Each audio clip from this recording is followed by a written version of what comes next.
আসসালামু আলাইকুম প্রিয় শিক্ষার্থীরা, কেমন আছো সবাই? আশা করি সবাই ভালো আছো। মিরর স্কলার স্কুল অ্যান্ড কলেজের অনলাইন ক্লাসে তোমাদের সকলকে স্বাগতম।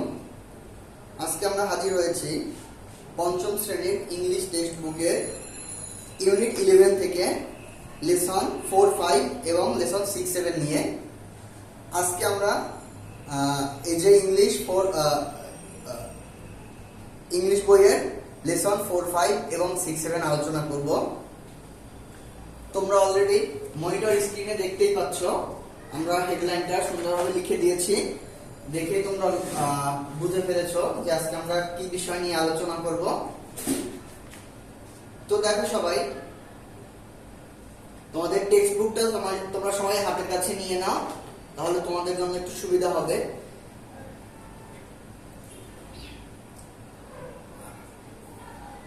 লিসন 4, 5 পৃষ্ঠা নাম্বার 44 এ প্রথমে কিছু চিত্র দেওয়া আছে এবং এই চিত্রের ডান দিকে কিছু প্রিপজিশন দেওয়া আছে। দেখো, আমরা যদি বইয়ের হেডলাইনটা একটু দেখি, বইয়ের হেডলাইনে লেখা আছে লুক এন্ড সে, দেখো এবং বলো, complete the sentence with the correct preposition. বাক্যটি পূর্ণ করো কারেক্ট প্রিপজিশন, সঠিক প্রিপজিশন দ্বারা। এখানে আমাদের কিছু প্রিপজিশন দেওয়া আছে। দেখো, তোমাদের সুবিধার জন্য আমরা প্রিপজিশনগুলো লিখে রেখেছি এবং পাশাপাশি তার মিনিংগুলো লিখে রেখেছি যাতে তোমাদের বুঝতে সুবিধা হয়। আমরা একটু প্রিপজিশনগুলো এবং মিনিংগুলো সবার আগে পড়ি। প্রথমে আছে বিহাইন্ড। দেখো সবাই, এখানে আছে বিহাইন্ড। বিহাইন্ড শব্দের অর্থ পেছনে। তারপরেই আছে in front of. In front of শব্দের অর্থ সম্মুখে। তারপরে আছে নেক্সট টু। নেক্সট টু শব্দের অর্থ পাশে। এরপরে আছে অপোজিট। অপোজিট শব্দের অর্থ বিপরীত পাশে। এবং লাস্ট সবার শেষে যেটা আছে আউটসাইড। আউটসাইড শব্দের অর্থ বাহিরে। এখন আমাদেরকে যেটা করতে হবে, তোমাদের বইয়েরই এরপরে ঠিক পরেই নিচেই দেখতে পাচ্ছ তোমরা 5টা শূন্যস্থান দেয়া আছে। এই শূন্যস্থানগুলো আমাদের পূরণ করতে হবে এই যে এইখানে যে আমরা 5টা প্রিপজিশন লিখলাম, এই 5টা প্রিপজিশন দ্বারা। তাহলে আমরা কথা না বাড়িয়ে পরবর্তী শূন্যস্থানে চলে যাই। দেখো সবাই, এই যে আমি আবারও তোমাদের সুবিধার জন্য শূন্যস্থানগুলা আগেই ফিল আপ করে রেখেছি। আমরা এখন এটা দেখব এবং আমি তোমাদেরকে বুঝিয়ে দিব। তোমরা আশা করি সবাই আয়ত্ত করতে পারবা। তাহলে আমাদের প্রথম শূন্যস্থানটা আছে দ্য জিপ ইজ, তারপরে ড্যাশ দ্য হার্ট। তাহলে এখানে আমাদের চিত্রগুলো যদি একটু ফলো করো, একদম প্রথম চিত্রটাই দেখো দেওয়া আছে জিপ মানে গাড়ি, ঠিক আছে? একটা গাড়ি রাখা আছে। কোথায় রাখা আছে? দ্য হার্ট, ঠিক আছে? আর ওখানে একটা হার্ট অর্থ কি? কুঁড়ে ঘর। কুঁড়ে ঘরও আছে। তাহলে এখন এখানে জানতে চাইছে the jeep is dash the heart. তাহলে গাড়িটি আসলে কোথায় আছে? হার্টের মানে কুঁড়ে ঘরের কোন জায়গাটা আছে? আমরা দেখতে পাচ্ছি এটা কুঁড়ে ঘরের কিন্তু পাশেই আছে। কুঁড়ে ঘরের পাশেই আছে। তাহলে আমরা দেখো, এই যে শুরুতেই যে প্রিপজিশনগুলো পড়েছিলাম, যে behind, in front of, next to, opposite, outside. তাহলে এখন দেখো, আমার এখানে পাশে এটার ইংরেজি শব্দ কি হবে? Next to. তাহলে এই যে এখানে আমরা নেক্সট টু দিয়ে এটাকে পূরণ করে দিয়েছি। দেখো, তারপরেরটা আছে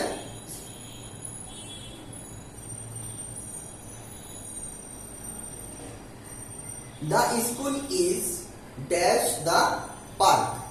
The school is dash the park. তাহলে এখানে আমাদের স্কুল এবং পার্ক একটা চিত্রের মধ্যেই দেওয়া আছে। দেখো, ঠিক পাশেরটাতেই দেওয়া আছে। তাহলে স্কুল কোথায় অবস্থিত? স্কুল হচ্ছে পার্কের অপোজিটে, মানে উল্টো দিকে অবস্থিত। তাহলে আমরা এই যে দেখো, অপোজিট শব্দের অর্থ পড়েছি বিপরীত পাশে। অপোজিট শব্দের অর্থ বিপরীত পাশে। তাহলে এখানে হবে the school is opposite the park. মানে স্কুল পার্কের বিপরীত পাশে অবস্থিত। এরপর 3 নম্বরে চলে যাই আমরা। 3 নম্বরে আছে the cow is dash the cow shed. এরপরে আমরা পরবর্তী নিচের দিকে চিত্রটা চলে যাও। দেখো এখানে একটা গরু আছে এবং গরুটা কোথায় রাখা আছে? গরু ঘর বা গোয়াল ঘরের পাশে।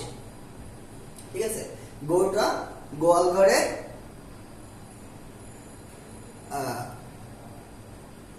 কোথায় রাখা আছে? পাশে বা সামনে। ঠিক আছে, সম্মুখে রাখা আছে, গোয়াল ঘরের সামনের দিকটাতেই কিন্তু গরুটা রাখা আছে।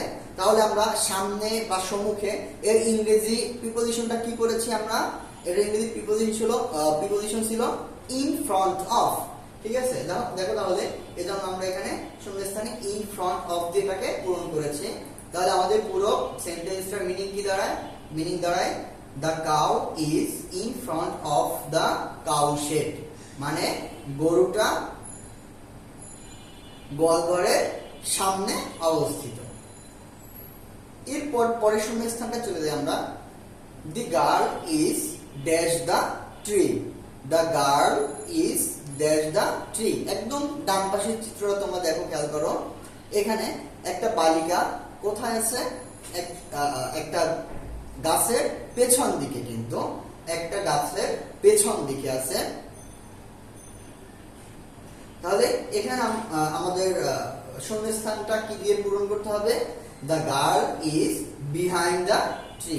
আমরা প্রিপোজিশনে পড়েছি বিহাইন্ড শব্দের অর্থ পেছনে, তো যার কারণে এখানে আমাদের এটাকে বিহাইন্ড দিয়ে পূরণ করতে হবে। এবং এরপরে দেখো সর্বশেষ যেটা আছে আমাদের, the butterflies are dash the window.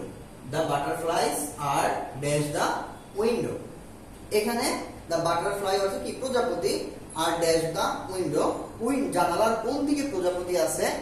তোমরা দেখো পঞ্চম নাম্বার যে চিত্রটা আছে সেখানে দেওয়া আছে। প্রজাপতিগুলো ছিল কিন্তু জানালার বাহিরে। প্রজাপতিগুলো ছিল জানালার বাহিরে। এবং আমরা পড়েছিলাম যে আউটসাইড শব্দের অর্থ বাহিরে, যার কারণে এখানে আমরা শূন্যস্থানটা আউটসাইড দিয়ে পূরণ করেছি। তাহলে পুরো সম্পূর্ণ বাক্যটা কি দাঁড়ালো? The butterflies are outside the window. তাহলে প্রজাপতিগুলো জানালার বাহিরে আছে বা অবস্থিত। ঠিক আছে, ওকে। তাহলে এটা আমাদের শেষ হয়ে গেল। এরপরে তোমরা চলে যাবে পরবর্তী পৃষ্ঠায়, 45 নম্বর পৃষ্ঠা, ইউনিট 6 এবং 7 এ। এখানে নিচের দিকে যে নাম্বারে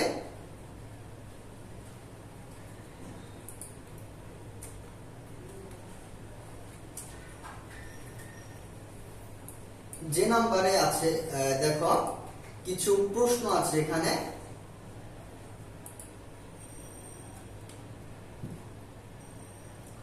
আমরা প্রশ্নগুলোর উত্তরগুলো এখন জানবো। তোমরা একটু তোমাদের বইয়ের হেডলাইনটা দেখো। এখানে লেখা আছে ask and answer the question with information about yourself. Ask and answer the question, জিজ্ঞেস করো এবং উত্তর দাও।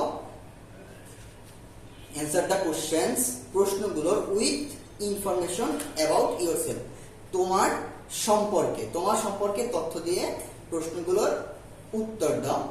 Make sure your voice goes up or down correctly, তোমার কণ্ঠস্বর সঠিকভাবে উচ্চারণ হচ্ছে কিনা নিশ্চিত করো। ওকে, তাহলে তোমরা খেয়াল করো, আমাদের প্রথম কোশ্চেনটা আছে হোয়াটস ইয়োর নেম। তাহলে এটার উত্তর এটার ট্রান্সলেশন হচ্ছে কি? হোয়াটস ইয়োর নেমের ট্রান্সলেশন তোমার নাম কি। ঠিক আছে, তাহলে আমরা এখানে আমাদের নামটা লিখে ফেলবো। ঠিক আছে, এখানে আমাদের উত্তরটা হবে মাই নেম ইজ অমুক, যেটা হয় তোমার যেটা নাম।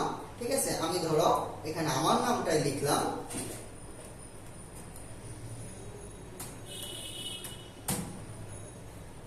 ওকে, তাহলে এখানে তুমি তোমার নিজের নামটা দিয়ে এটাকে পূরণ করবা, যে যার নাম দিয়ে পূরণ করবা। আমি আমার নাম লিখছি, এর জন্য যে তোমাকেও এই নামটা লিখতে হবে ব্যাপারটা এমন না, তুমি তোমার নাম দিয়ে পূরণ করবা।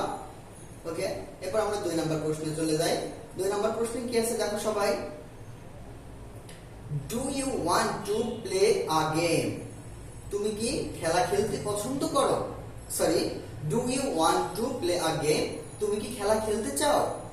ঠিক আছে, আমরা বিভিন্ন ধরনের খেলা খেলি, ক্রিকেট, ফুটবল, আরো বিভিন্ন ধরনের খেলা খেলি। তো এখানে প্রশ্ন করা হচ্ছে তুমি কি খেলা খেলতে চাও? ঠিক আছে, তাহলে এটার উত্তর তুমি ইয়েস বা নো যেটা দিয়ে তোমার ইচ্ছা হয় তুমি সেটা দিয়ে দিতে পারো। এখানে আমরা উত্তরটা ইয়েস দিয়ে দিয়েছি, তো যার কারণে এটার উত্তর হয়েছে ইয়েস, হ্যাঁ, I want to play a game, আমি খেলা খেলতে চাই। ওকে, এরপর আমরা 3 নাম্বার কোশ্চেনে চলে যাই। আমাদের 3 নাম্বার কোশ্চেনটা কি ছিল? 3 নাম্বারটা কোশ্চেন ছিল what games do you like to play? তুমি কোন খেলাটা পছন্দ করো? তুমি কোন খেলাটা খেলতে পছন্দ করো? তাহলে এখানে আমাদের এক একজনের পছন্দ এক এক রকম।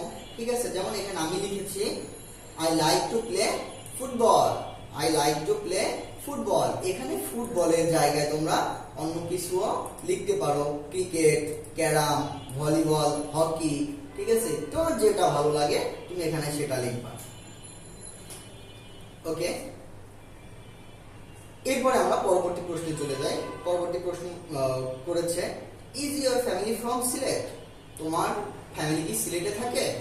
ঠিক আছে, তাহলে এখানে উত্তরটা তুমি তোমার মতো করে দিতে পারো। আমরা এখানে যে উত্তরটা দিয়েছি সেটা হচ্ছে ইয়েস, হ্যাঁ, my family is from Sylhet, আমার পরিবার সিলেটে থাকে। বা এটার বাংলা ট্রান্সলেশন তুমি এরকমও দিতে পারো যে is your family from Sylhet? তোমার ফ্যামিলি কি সিলেট থেকে এসেছে? এরপরে এখানে উত্তরটা yes, my family is from Sylhet, হ্যাঁ, আমার পরিবার সিলেট থেকে এসেছে। আর এখানে যদি তুমি নো লেখো সেখানে সেক্ষেত্রে এখানে তোমার এই যে সেন্টেন্সটা এটাকেও তোমার নেগেটিভ করতে হবে। তাহলে তুমি যদি এখানে নো লেখো তাহলে এখানে তোমার লিখতে হবে my family is not from Sylhet. Is এর পরে তখন একটা নট বসিয়ে দিতে হবে, নট বসিয়ে দিয়ে এটাকে নাবোধক করতে হবে।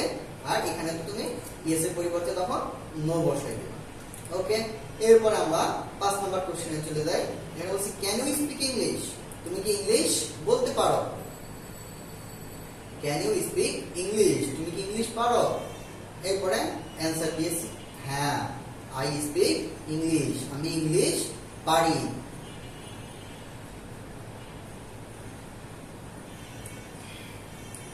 ওকে, তাহলে আমি ইংলিশ বলতে পারি। আমরা সবাই ইংলিশ কম হোক বেশি হোক সবাই পারি। এরপরে question number 6, do you live in Dhaka? প্রশ্ন করেছে তুমি কি ঢাকায় বাস করো? হ্যাঁ, yes, I live in Dhaka, কারণ আমরা সবাই ঢাকায় বাস করি। এখানে আর নো দেওয়া যাবে না। ঠিক আছে, তুমি যদি গ্রামে পড়ো, গ্রামে কোথাও পড়ো, সেক্ষেত্রে তুমি নো দিবা, নো দিয়ে লিখবা I live in a village. বা তোমার হোম ডিস্ট্রিক্ট তুমি সেখানে দিয়ে দিবা। যেহেতু আমরা ঢাকায় বসবাস করি এই জন্য আমরা লিখেছি yes, I live in Dhaka. এরপরে সর্বশেষ প্রশ্ন দেখো, এখানে প্রশ্ন করেছে what's your best friends name? আমরা যেহেতু সবাই পড়াশোনা করি, আমাদের ক্লাসে আমাদের ফ্রেন্ড আছে, অনেকগুলো ফ্রেন্ড আছে, সবাই তো আর বেস্ট ফ্রেন্ড হয় না। বেস্ট ফ্রেন্ড কে হয়? আমাদের মতের সাথে যার মিল হয়, আমরা যার সাথে সবসময় থাকতে পছন্দ করি, যার কাছে সবকিছু শেয়ার করতে পছন্দ করি, সেই হয় আমাদের বেস্ট ফ্রেন্ড। তাহলে এখানে তুমি তোমার বেস্ট ফ্রেন্ডের নাম লিখে দিবা। তাহলে my best friends name is dash. এখানে ধরো আমি একজন বেস্ট ফ্রেন্ডের নাম লিখে দেই।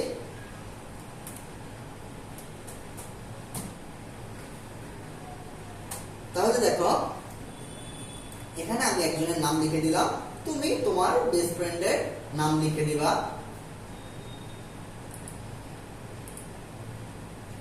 ওকে ডিয়ার স্টুডেন্টস, তাহলে আজকে আমরা ইউনিট 11 এর লেসন 4, 5 এবং 6, 7 সম্পর্কে জানলাম। এখন তোমাদের হোমওয়ার্ক হচ্ছে তোমরা বাসায় বসে এখানের এই প্রশ্নগুলা, শূন্যস্থানগুলা এবং প্রশ্নগুলা অবশ্যই ভালো মতো পড়বে এবং পড়ার সময় অবশ্যই বাংলা মিনিং সহ পড়বে।